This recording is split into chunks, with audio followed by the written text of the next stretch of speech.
You think you know why you do the things you do. You think you know what you want, what you believe, what kind of person you are. But in 1973, a psychologist named Richard Nisbett ran an experiment that quietly dismantled that assumption, and the results have never stopped being disturbing. Here is what happened. Nisbett and his colleague Timothy Wilson set up a simple display in a shopping mall. 4 pairs of identical nylon stockings were laid out side by side. Shoppers were asked to pick the best pair and explain why. Most people chose the pair on the far right. They gave confident, detailed reasons: the texture, the sheerness, the quality of the knit.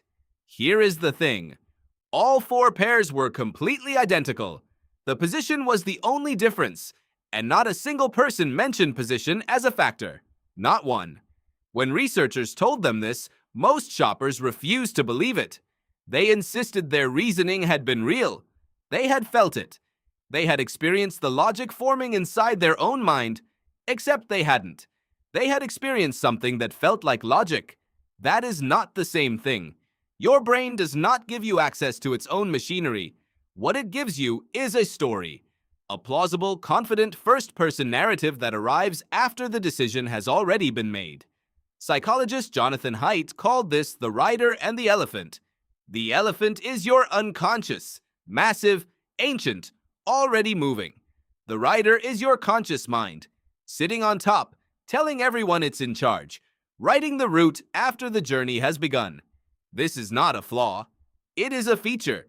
Your ancestors did not have time to deliberate. A predator appeared, and your body was already moving before your thoughts caught up. The decision system that kept your bloodline alive for 200,000 years was never built for introspection.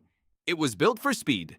But here is where it gets stranger. This gap between what you do and what you think you do, researchers call it the introspection illusion, does not shrink the more educated or self-aware you become. Studies by Timothy Wilson show that people who consider themselves highly reflective are just as likely to confabulate. They generate better stories, more sophisticated justifications, more convincing writers. The elephant, though, moves exactly the same. Think about the last strong opinion you held, the last time you were certain about something, your career choice, a relationship decision, a belief you'd defend in an argument.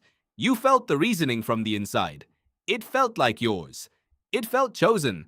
But Nisbett's experiment suggests something quieter and more unsettling, that the experience of knowing your own mind might be the most convincing illusion your brain has ever produced. You are not reading your own thoughts. You are reading the subtitles your brain wrote to explain a movie that already played. So the next time you catch yourself absolutely certain of why you did something, pause.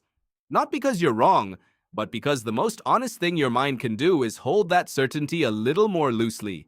Your ancestors survived without knowing themselves. Maybe the goal was never to know. Maybe the goal was always just to keep moving. And tonight, when you make a choice and immediately feel the reason bloom in your chest like it was always yours, remember the stockings. Remember that the one on the right felt different. It didn't.